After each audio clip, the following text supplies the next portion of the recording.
Surat railway station વિસ્તારમાં police જોતી રહી અને કોંગ્રેસે નિલેશ કુંભાણી ગદ્દાર છે ના પોસ્ટરો સિટી બસ અને રિક્ષા પર ચોંટાડવાનો સફળ પ્રોગ્રામ પાર પાડ્યો છે। સુરત લોકસભાની બેઠક ભારતીય જનતા પાર્ટીના ઉમેદવાર મુકેશ દલાલને તાસક પર ધરી દેનારા કોંગ્રેસી વિવાદાસ્પદ ઉમેદવાર નિલેશ કુંભાણી વિરુદ્ધ હાલમાં ભારે રોષની લાગણી જોવા મળી રહી છે।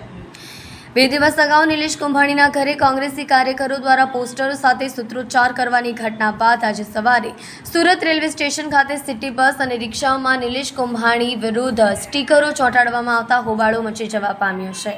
કોંગ્રેસી કાર્યકરોએ નિલેશ કુંભાણી ભાજપના દલાલનો દલાલ અને સુરતનો ગદ્દાર જેવા સૂત્રો સાથેના સ્ટીકરો ચિપકાવ્યા હતા। વિવાદો વચ્ચે પાર્ટીના ઉમેદવાર મુકેશ દલાલ બિનહરીફ ચૂંટાઈ આવ્યા છે। આ ઘટનામાં 6 દિવસ બાદ પણ કોંગ્રેસી ઉમેદવાર નિલેશ કુંભાણી વિરુદ્ધ લોકોમાં ભારે રોષની લાગણી જોવા મળી રહી છે।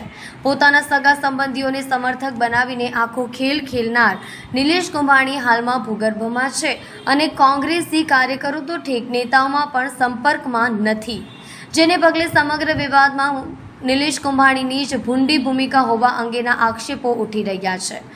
રવિવારથી જ અદૃશ્ય થયેલા નિલેશ કુંભાણી હાલમાં ક્યાં છે અને કોના સંપર્કમાં છે તે અંગે ભારે ચર્ચા ઉઠવા પામી છે। ત્યારે આજે વધુ એક વખત કોંગ્રેસી કાર્યકરો દ્વારા સુરત રેલવે સ્ટેશન ખાતે સૂત્રોચ્ચાર સાથે નિલેશ કુંભાણીના વિરોધમાં ઠેર ઠેર સ્ટીકરો ચોંટાડવામાં આવ્યા હતા। સિટી બસ અને રિક્ષાઓ પર દલાલનો દલાલ, લોકશાહીનો હત્યારો, મતદારોના મતાધિકાર પર તરાપ મારનારા ગદ્દાર નિલેશ કુંભાણીને શોધે છે સુરતના મતદારો જેવા સ્લોગન સાથેના સ્ટીકરો ચિપકાવવામાં આવ્યા છે। હા દિનેશભાઈ, કઈ જગ્યા પર કયા પ્રકારનો વિરોધનો કાર્યક્રમ? આ રેલવે સ્ટેશન પર અમે છીએ, જે કે ત્યાં સિટી બસનું બસ સ્ટેન્ડ આવેલું છે, ત્યાં રિક્ષાઓ અને સિટી બસ છે, એમની પાછળ અમે જે પણ લોકોએ સુરત શહેરના લોકોનો મત આપવાનો અધિકાર છીનવી લીધો છે।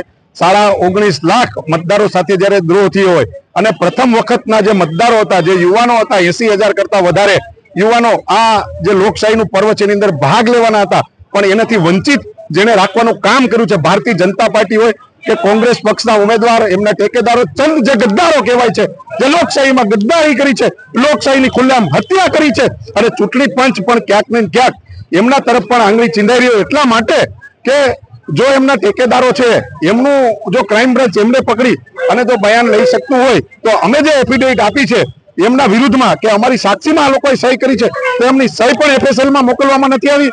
ચૂંટણી પંચે એકતરફી નિર્ણય લીધો હોય અને લોકોને જે મત આપવાનો અધિકાર છે એ જ્યારે છીનવી લીધો હોય ત્યારે એમના વિરુદ્ધનો આ રોષ છે। અને હું તો ત્યાં સુધી આપના મીડિયાના માધ્યમથી કહું છું કે બારડોલી અને નવસારીના જે મતદારો છે ભારતીય જનતા પાર્ટી વિરુદ્ધ મતદાન કરી અને આવા જે લોકશાહીનું ખૂન જે ભારતીય જનતા પાર્ટી સરેઆમ કરી રહી છે એનો જવાબ મતદારોએ આપવો જોઈએ।